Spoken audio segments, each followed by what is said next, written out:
সকল বন্ধুদের অনেক শুভেচ্ছা এবং ভালোবাসা। আশা করি সবাই ভালো আছো, আমি ভালো আছি।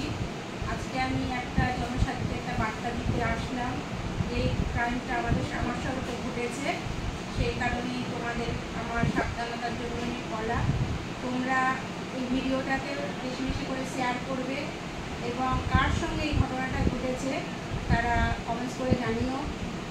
যে ঘটনাটা আমি বলছি সেটা হচ্ছে আজকে থেকে 3-4 দিন আগের ঘটনা। আমি এই ভিডিওটা করে উঠতে পারিনি। 3-4 দিন আগে হঠাৎ আমার কাছে দুপুরবেলা একটা ফোন আসে। ফোনটা আসার পরে আমি ফোনটা রিসিভ করার পরে আমাকে বলা হয় আমার নাম ঠিকানা সবই ঠিক বলে বলেন যে আমি জিজ্ঞেস করি যে আপনি কোথেকে বলছেন। বলছে বন্ধন ব্যাংক থেকে বলছি।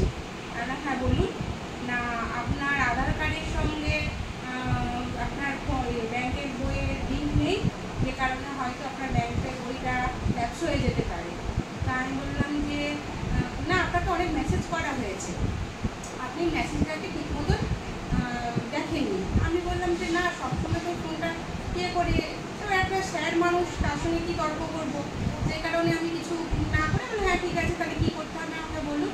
না, ইমিডিয়েট এক্ষুনি আপনাকে আধার কার্ডের সঙ্গে ব্যাংকের বইয়ে লিঙ্ক করাতে হবে। আমি বললাম যে এক্ষুনি।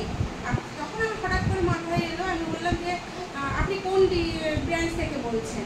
না, আমি দিল্লি থেকে বলছি। তাহলে ও আচ্ছা ঠিক আছে, আমি আমার লোকাল ব্রাঞ্চ ম্যানেজারের সাথে কথা বলে নিচ্ছি।